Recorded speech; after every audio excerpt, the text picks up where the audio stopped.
मला आईला भेटायचं।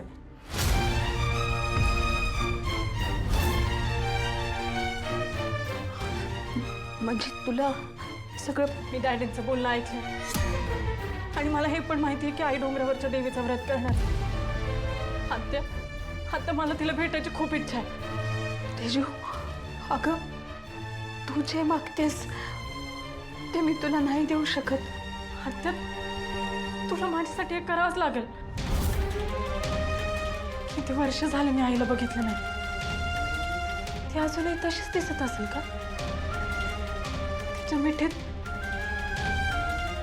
अजूनही तीच उभं असेल का? आत्या आत्या ती मला ओळखत असेल का ग? आत्या असं कितीतरी प्रश्न पडलेत मला। आत्या मला ना तिला फक्त एकदा डोळे भरून बघायचे आत्या।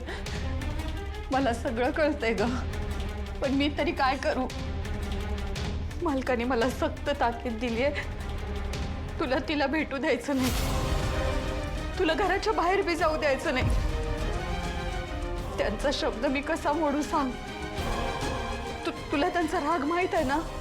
आत्या आत्या मला तिला एकदा बघू दे, एकदा तिच्या जवळ जाऊ दे, तिच्या खुशीत झोपायचंय मला। आत्या मला एकदा तिला डोळे भरून बघायचंय ग। मला दुसरं काहीच नको, फक्त हे सुख माझ्या पत्रात घाल आत्या। आता मी तुझ्या पुढे हात सोडते।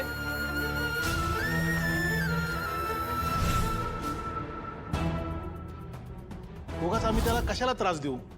अहो त्याला 4 बहिणी आहेत त्या। एकदा तुमच्या आईने व्रत केलं तर तुमच्या बहिणींना त्रास सहन करायला लागणार नाही।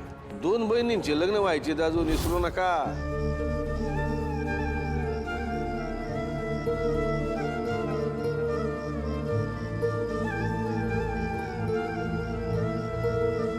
आई, व्रताचा विचार करताय ना?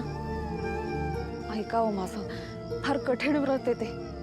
मुळात तुम्हाला ना हे व्रत करायला लावण्यामागचं कारणच चुकीचं आहे। सो तुम्ही प्लीज हा विचार डोक्यातनं काढून टाका आणि जेवून घ्या। आई,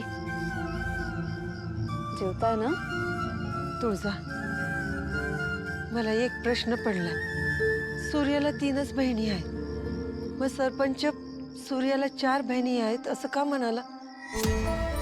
म्हणजे मी सूर्याला आणि 3 मुलींना जन्म दिला, मग 4थी मुलगी जी या घरात राहते ती कोण आहे? अन